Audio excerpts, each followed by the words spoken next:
Hello. I'm very happy to have this opportunity to address you. I'm sorry that I can't be with you, but I'm here in Beijing because of family obligations. I'd like to thank Milena for organizing this, the university, the Common Land Foundation, and the Netherlands Institute of Ecology. You may know something about my work, but if you don't, I'm going to show you a very short excerpt from Hope in a Changing Climate. This is a film that I made at the time of the Copenhagen convening of the parties of the United Nations Framework Convention on Climate Change in 2009. This is China's Lus Plateau. Until recently, this was one of the poorest regions in the country. A land renowned for floods, mudslides, and famine. But with the fanfare comes the hope of change for the better. My name is D Liu. I've been documenting the changes on the plateau for 15 years. I first came here in 1995. To film an ambitious project where local people were constructing a new landscape on a vast scale, transforming a barren land into a green and fertile one. The lessons I've learned in the last few years have made me realize that many of the human tragedies that we regularly witness around the world, the floods, mudslides, droughts, and famines, are not inevitable. Here on the Lus Plateau, I've witnessed that people can lift themselves out of poverty. They can radically improve their environment, and by doing so, reduce the threat of climate change.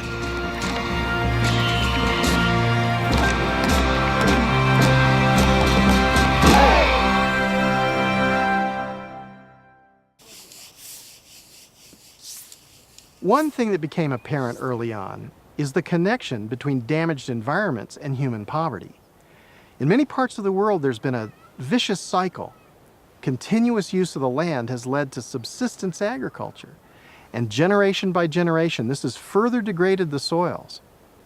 The vital question we have to ask is, can this destructive process be reversed? When I first filmed Mr. Ta Fuyuan and his colleagues back in 1995, I had no idea this initiative could achieve such dramatic results.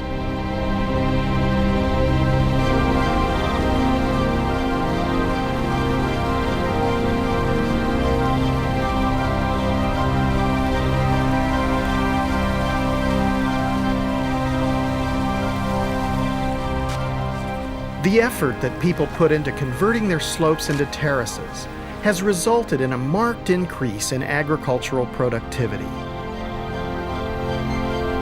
The higher yields are directly related to the return of natural vegetation in the surrounding ecological land.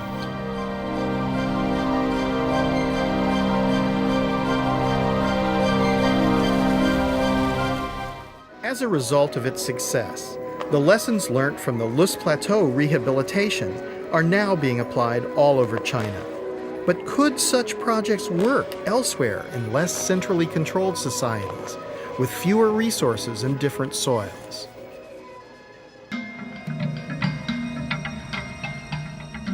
Ethiopia, perhaps more than any other country, has come to symbolize the vulnerability of humankind to environmental catastrophe. This is a country whose problems have been increased by war and civil conflict. And now, human-induced climate change is predicted to make matters worse. As on the Lus Plateau, centuries of subsistence farming practices have stripped the land of natural vegetation. The dry gullies bear the scars of flash floods. These gullies are evidence of the enormous power of runoff during the rainy season. Without vegetation cover on the hillsides, when the rains come, the water doesn't soak into the ground but flows away in a flood. then it's not available for agriculture during the rest of the year. This leads to drought, and famously for Ethiopia, famine. But just as I've witnessed in China, there is hope that the situation here can be reversed. Yeah, that root could survive? No.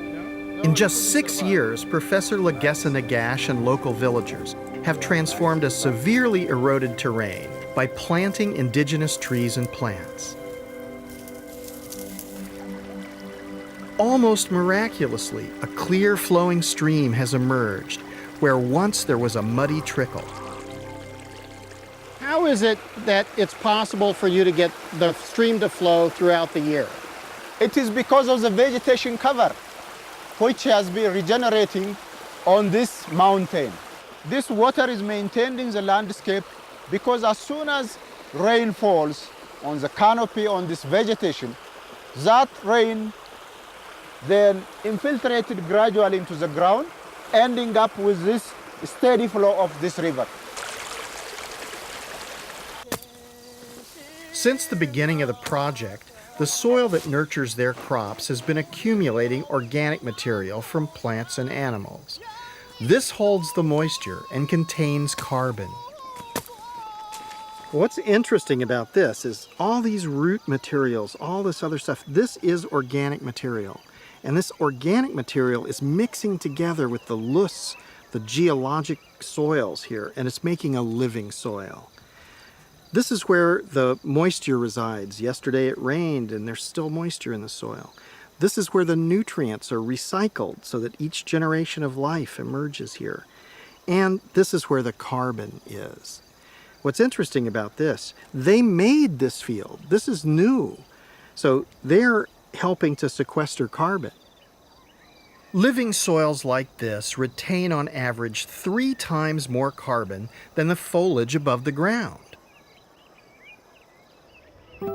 If we were to restore the vast areas of the planet where we humans have degraded the soils, just think what an impact we would have in taking carbon out of the atmosphere.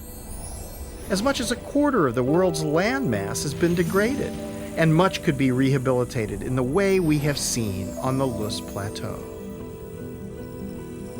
And we've only just begun to recognize the real value of natural capital.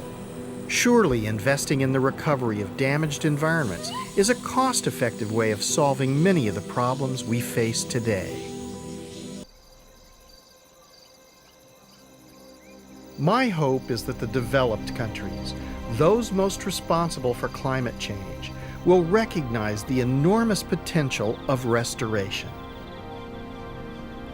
What we've seen in China, in Africa, and around the world is that it's possible to rehabilitate large-scale damaged ecosystems. If we can transfer the capital, the technology, and empower the local people to restore their own environment, it'll have enormous benefits. Restoration can sequester carbon, reduce biodiversity loss, mitigate against flooding, drought, and famine. It can ensure food security for people who are now chronically hungry. Why don't we do this on a global scale?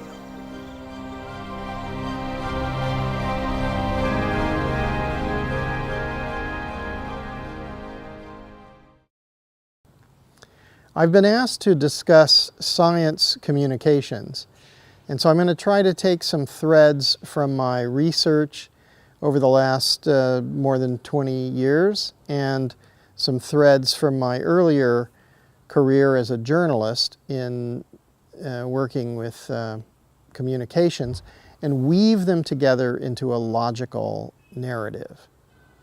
Studying the Loess Plateau has shown me that it's possible to rehabilitate large-scale damaged ecosystems. This is quite extraordinary because for hundreds of generations, human beings have degraded their ecosystems. This is what we find if we study the cradles of civilization in the Middle East or in Greece or in Central Asia or the Yellow River civilization where the Chinese destroyed the Loess Plateau. And what we've seen on the Loess Plateau is that it's not necessary to accept degraded states. It's possible to rehabilitate large-scale damaged ecosystems. Now, this is extremely important at this particular time because we can see that human activities have not only damaged landscapes, they're affecting global systems like the climate and the oceans. So what we have seen in the Loess Plateau is that, one, it's possible to rehabilitate large-scale damaged ecosystems through revegetation of these areas, through the infiltration and retention of all available moisture. And what's interesting about this is that this is the best way to re-regulate the hydrological cycle. This is the best way to sequester carbon in the soils. The soil carbon is the second largest carbon sink after calcium carbonates in the oceans. And all of the carbon that's now in disequilibrium in the atmosphere was originally captured by photosynthesis. This is also the way to increase fertility in the soils, because the industrial agricultural systems are substituting chemical fertilizers for natural fertility.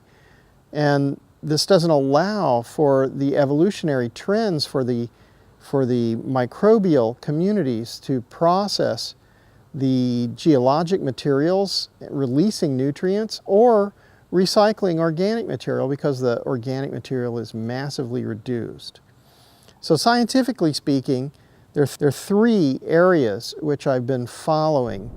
One is the total colonization of the planet by biological life. The second is the differentiation and speciation, leading to infinite potential variety in genetics. And the third is the accumulation of organic material as each generation of life dies and gives up its body to nurture the next generation. And these trends have been continuous throughout all of evolutionary time. And human history has basically interrupted those trends beginning probably 45,000, 50,000, maybe even earlier, when we began to hunt effectively, and we drove megafauna to extinction. But then our real impacts began at the time of settled agriculture, when we started to just disrupt the natural processes which had totally vegetated and provided a massively biodiverse landscape. And what we're seeing is that when you remove the vegetative cover, a lot of natural results happen. First of all, you elevate the temperatures. So if you measure the surface temperatures or the ambient air temperatures, they're much higher without vegetation than if you have shade. We all can understand this intuitively. We can know this when we walk into the forest. We notice in the cities where you have concrete, where you're really absorbing a lot of sunlight, that it's much hotter than if we go out into the forest. So this also changes the evaporation rates, and it changes microclimates below the canopy. So you have really, really very large changes. Some of these changes, temperature differentials for instance, is an enormous scientific issue that needs really much more study. But when you look at this and you realize we have 2 billion hectares of degraded landscapes that human beings have altered and removed the vegetation and lost the hydrological function, lost the microbiologic communities, lost the evolutionary trends that built the atmosphere, the hydrological cycle, and soil fertility, and that actually we know how to restore them. So from a scientific perspective and from a policy perspective, this is now pretty much accepted. When I started to study this, it was not on the agenda. The plan for mitigation to climate change was totally mechanical. The idea was to reduce emissions, which is necessary but insufficient, or to have more efficiency in building materials and insulation and in our manufacturing techniques, to use less energy and to transfer to renewable energies. Well, these are necessary but insufficient. We need to consider, well, exactly why did this take place? What is it that human beings have done, and why did they do it? So we sort of know exactly what human beings have done. They've cut the trees, they've removed the vegetative cover, they've exposed the soils, they've reduced the organic materials, they've sterilized the microbiologic communities by having UV radiation. They've lost the microclimates and elevated the evaporation rates and elevated the temperatures. So we know what's happening. We sort of know what we need to do to restore this, but we have to ask the question, well, why is this happening? And we now know it's not inevitable that you do this, so we have to question, well, why did we do this? And what we see when we look at that is that our intentions and our values have been skewed. We've valued the derivatives, the things which are extracted and manufactured and bought and sold, higher than the natural systems which created the atmosphere, the hydrological cycle, and the soil fertility and the biodiversity on the earth.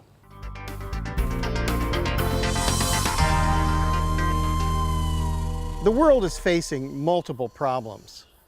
We have biodiversity loss, climate change, desertification, food insecurity, poverty, disparity, and now the threat of financial collapse. It seems like there are two conversations going on. One in the developed world, which is talking about economics and technical solutions, and another one in the developing world, which is talking about survival and sustainability. I've begun to see this differently. When it comes to survival and sustainability, there's only one story for the human species, and we're all in this together. All our problems are interrelated. Far from being mysterious, they're actually the logical outcomes of the type of economic system that we've created. And this also seems to point toward the solution. We know when we see a forest, a lake, the ocean, a natural river system, the atmosphere, that it's more valuable than computers, cars, or airplanes, which are valuable for a short time, but then become trash and pollution. Natural systems are renewable. They've evolved over billions of years, and they are infinitely valuable. Now, the global economy values production and consumption. And although few understand it, speculation. This has suggested the finite derivatives shaped from the Earth's natural systems are somehow more valuable than the infinitely renewable systems themselves. This is simply wrong. We need to admit that we made this mistake. If we were to truly value natural systems, then nature would become the basis of our money and our economy. To protect nature then would not be a luxury, but a necessity. This brings us much closer to the truth, because we must have water, air, and fertile soils. But we just want computers, cars, and airplanes. We can change. It will not be easy, but we can and we must do it. I think there are two possibilities. If we are thoughtful and do the right thing, then we can consciously transition to a new paradigm in which human actions and the natural environment are in harmony. The other possibility is that the current system implodes from its own corruption and mistakes, and we are forced to try to salvage whatever we can of human civilization. For the sake of the children and future generations of life, we need to consciously decide to do the right thing. When we do that, we'll understand that wealth is coming from natural ecosystem function. And this will be the basis of our money. And all human actions will go to conserving and protecting and restoring ecological function on Earth. We need to shift societal intent away from the production and consumption and waste of the economic system as we see it now, and realize that wealth is coming from natural ecosystem function. If we run out of water, if we run out of fertile soils, if we run out of air, if we alter the climate, our money is worthless. We have to understand that the true wealth on the earth is coming from natural ecological function. And if we do this, if we choose this, then our money and our economy will reflect that. And all human activity will go toward conservation and, wherever the land is degraded, restoration. Because that's the way to protect wealth, and that's the way to increase wealth.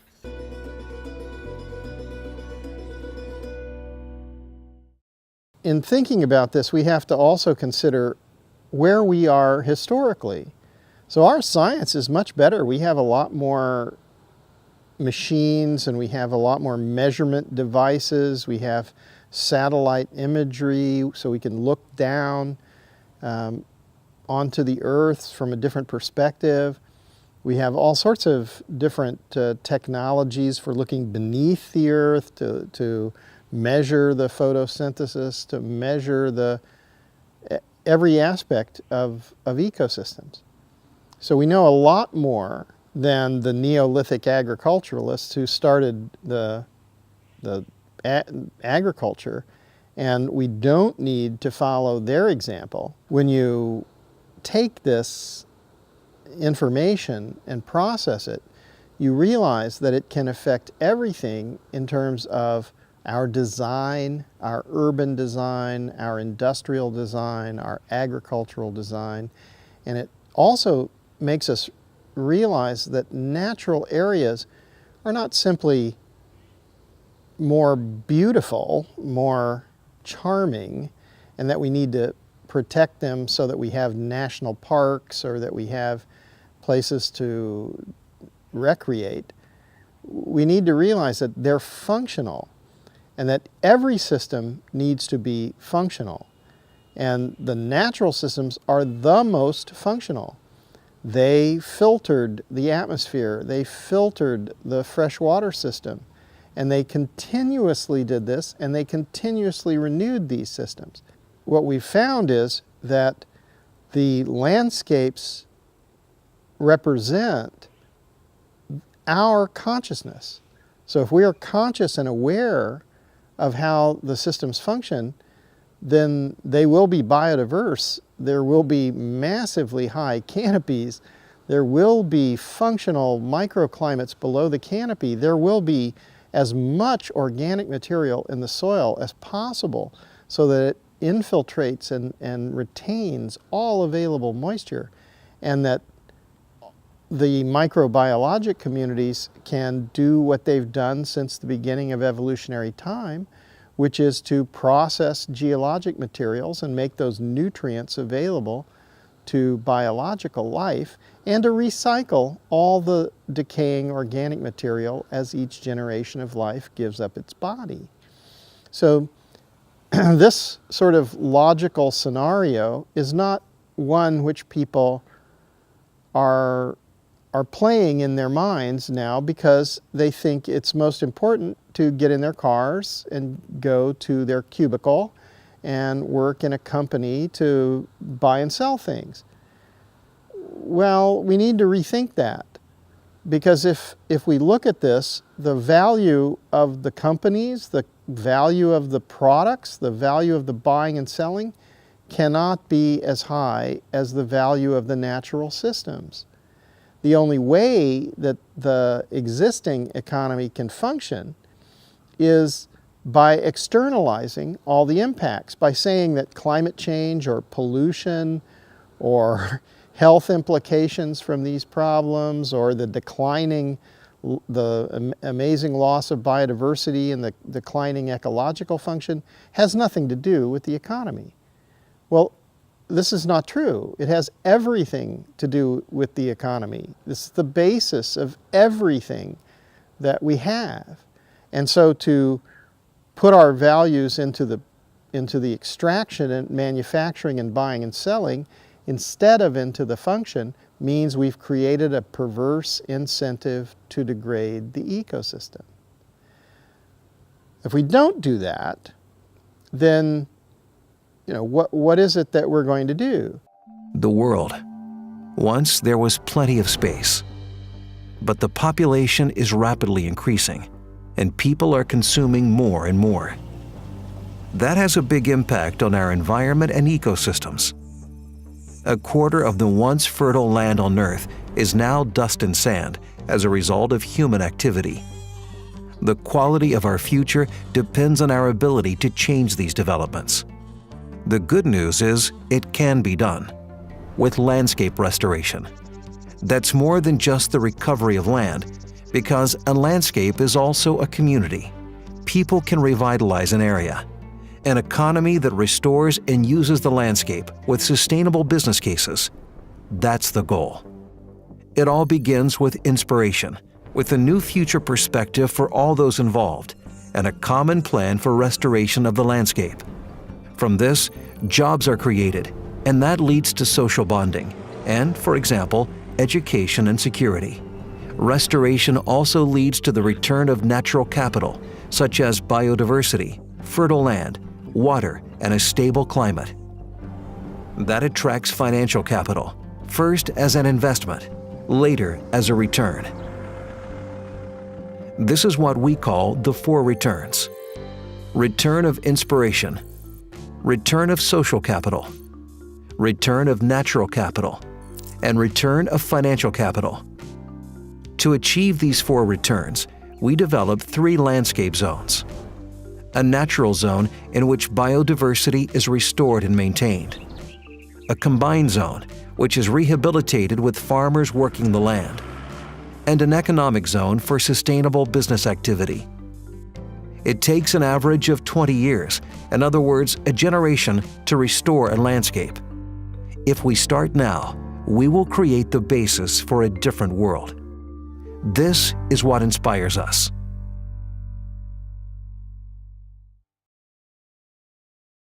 Wealth is not necessarily coming from what we think it's coming from. What we're getting from that is that some people are amassing enormous material possessions, but vast numbers of people are now in poverty.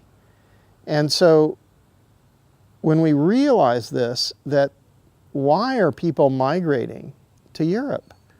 Why are people unable to survive where they have lived traditionally? Why are there wars going on at the edges of civilization and now striking right at the heart of cafe society in Paris or Brussels or New York? And the reasons are that we've created a system which is fundamentally unfair. It doesn't, while we sort of say all human beings are created equal, we're not acting like that. We're not acting like Africans and people in South America or other countries are equal. It's extremely hypocritical. We need to remove that hypocrisy and to actually realize that our problems are not localized. We have global problems now, and in order to solve them, we're going to have to act as a species on a planetary scale. And that does mean that every person on the earth is equal, and that every person on the earth has a role to play in mitigating and adapting to climate change. And so the results of my research are that it's possible to rehabilitate large-scale damaged ecosystems, and that the greatest upside is in those places that have been historically degraded around the world, because you could say that they're at zero and we can go to 100%. This is the highest possible impact that we can have right now. And this provides jobs and meaning and creates value. So we need to look at what creates value, not what creates income, in order to ensure the future will be sustainable and survivable for humanity. Thank you very much for listening to me. I hope the technology will work and I'll be able to answer your questions on the Skype call. Thank you.